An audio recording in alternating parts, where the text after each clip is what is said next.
وفاقی وزیر احسن اقبال نے شکر گڑھ میں جلسے سے خطاب کرتے ہوئے کہا ہے کہ پاک سعودی عرب اور ترکیہ کے درمیان ہونے والے تاریخی معاہدے نے دشمن کی نیندیں اڑا دی ہیں۔ انہوں نے افسوس کا اظہار کرتے ہوئے کہا ہے کہ ایک سازش کے تحت ملک کے حالات کو خراب کرنے کی کوشش کی جا رہی ہے۔ احسن اقبال نے سوال اٹھایا ہے کہ ایک طرف دہشت گردی کا خطرہ ہے اور دوسری طرف لانگ مارچ، دھرنوں اور ہنگاموں کے ذریعے سیاسی جماعتیں کس کا ایجنڈا پورا کر رہی ہیں۔ ان کا مزید کہنا تھا کہ ایسے حساس وقت میں ملک کے اندر انتشار اور فساد پھیلانا پاکستان کے نہیں بلکہ ہندوستان کے مفاد میں ہے۔ پاکستان پیپلز پارٹی کے رہنما سعید غنی نے UC8 کورنگی کے جلسے سے خطاب کرتے ہوئے کہا ہے کہ کراچی سے لسانیت کی بنیاد پر ووٹ حاصل کرنے کا تاثر اب تیزی سے ختم ہو رہا ہے۔ انہوں نے کہا کہ پیپلز پارٹی کے ضلع وسطی اور کورنگی میں ریکارڈ ترقیاتی کام کروائے گئے ہیں جس کے ثمرات عوام تک پہنچ رہے ہیں۔ سعید غنی نے مزید کہا کہ کراچی کے لوگ اب تعصب اور لسانیت کے بجائے کارکردگی، نظریات اور سیاسی سوچ کو مد نظر رکھ کر اپنے ووٹ کا استعمال کر رہے ہیں۔ اسرائیل نے غزہ کی بحالی سے متعلق امریکی صدر ڈونلڈ ٹرمپ کا 15 نکاتی امن منصوبہ باضابطہ طور پر مسترد کر دیا ہے۔ اسرائیلی وزیر اعظم بنیامین نیتن یاہو نے کابینہ اجلاس کے دوران واضح کیا ہے کہ اسرائیلی فوج اس وقت تک غزہ سے واپس نہیں بلائی جائے گی جب تک حماس مکمل اور حقیقی طور پر اپنے تمام تر ہتھیار نہیں ڈال دیتی۔ انہوں نے زور دیا کہ اسرائیلی حماس کی محض ظاہری یا فرضی کمزوری پر نہیں بلکہ اس کی تمام تر عسکری صلاحیتوں کے مکمل خاتمے پر یقین رکھتا ہے۔ واضح رہے کہ امریکی صدر ڈونلڈ ٹرمپ نے حماس کے غیر مسلح ہونے کے فریم ورک پر 15 نکاتی منصوبہ پیش کیا تھا جسے نیتن یاہو نے قبول کرنے سے انکار کر دیا۔ آزاد کشمیر انتخابات کے تیسرے مرحلے میں آج ضلع باغ اور حویلی کے 4 حلقوں میں پولنگ ہو رہی ہے جہاں تقریباً 4,60,000 ووٹرز اپنا حق رائے دہی استعمال کریں گے۔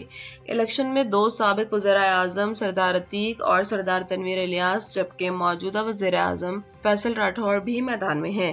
دوسری جانب پیپلز پارٹی آزاد کشمیر کے صدر چودھری یاسین نے انتخابات میں دھاندلی کے سنگین الزامات عائد کیے ہیں۔ اسلام آباد میں میڈیا سے گفتگو کرتے ہوئے انہوں نے کہا ہے کہ الیکشن کمیشن اپنی مرضی سے الیکشن کروا رہا ہے اور پنجاب پولیس کو بلا کر نون لیگ کو زبردستی جتوانے کی کوشش کی جا رہی ہے۔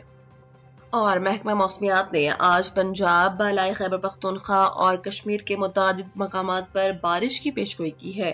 دوسری جانب فلڈ فورکاسٹنگ ڈویژن لاہور کے مطابق دریائے سندھ میں کالا باغ، تونسا اور گڈو بیراج کے مقامات پر فی الحال نچلے درجے کا سیلاب برقرار ہے جہاں سے پانی کے بہاؤ کی مسلسل نگرانی کی جا رہی ہے۔ تاہم ریلیف کی خبر یہ ہے کہ چشمہ بیراج پر پانی کی آمد و اخراج کی صورتحال اب مکمل طور پر معمول پر آ چکی ہے۔ ملک بھر میں مونسون کے آغاز کے بعد شدید بارشوں کا سلسلہ جاری ہے جبکہ مختلف علاقوں میں سیلابی صورتحال بھی پیدا ہو چکی ہے۔ ایسی صورتحال میں اپنی اور اپنے اہل خانہ کی حفاظت کے لیے کن احتیاطی تدابیر پر عمل کرنا ضروری ہے، آئیے اس ڈاکومنٹری میں جانتے ہیں۔ پاکستان کے مختلف علاقے اس وقت شدید بارشوں اور سیلابی صورتحال سے دوچار ہیں۔ محکمہ موسمیات خبردار کر رہا ہے کہ یہ غیر معمولی بارشیں ماہ کے آخر تک جاری رہ سکتی ہیں۔ سیلاب ایک ایسی قدرتی آفت ہے جو لمحوں میں سب کچھ بہا کر لے جاتی ہے۔ زمین کا پانی سے بھر جانا، ندی نالوں کا اچانک ابل پڑنا اور نشیبی علاقوں میں طوفانی ریلوں کا آنا، سب مل کر صورتحال کو جان لیوا بنا دیتے ہیں۔ ایسے فلیش فلڈز اکثر رات کے وقت زیادہ مہلک ثابت ہوتے ہیں کیونکہ اندھیرے میں پانی کی گہرائی اور رفتار کا اندازہ لگانا تقریباً ناممکن ہوتا ہے۔ یاد رکھیں، ماہرین کے مطابق آدھی سے زیادہ ہلاکتیں ان گاڑیوں میں ہوتی ہیں جو پانی میں پھنس جاتی ہیں، اس لیے یہ بات اپنے ذہن میں بٹھا لیں، کبھی بھی پانی سے بھرے رستے پر گاڑی نہ چلائیں۔ اگر سامنے پانی نظر آئے تو فوراً رک جائیں اور دوسرا راستہ اختیار کریں۔ اگر گاڑی اچانک بند ہو جائے اور سٹارٹ نہ ہو رہی ہو تو فوراً نکلیں اور اونچی جگہ پر پہنچیں۔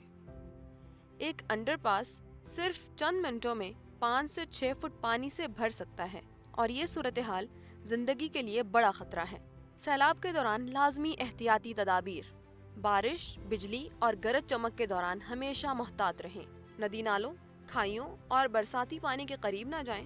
یاد رکھیں، صرف 6 انچ بہتا پانی بھی کسی کو گرا سکتا ہے اور اپنے ساتھ بہا کر لے جا سکتا ہے۔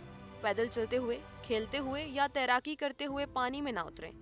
بچوں کو سختی سے منع کریں کہ وہ پانی کے قریب نہ جائیں کیونکہ ان کے اندر خطرے کا اندازہ لگانے کی صلاحیت بہت کم ہوتی ہے۔ اپنے گھر اور زندگی کے تحفظ کے لیے یہ اقدامات کریں۔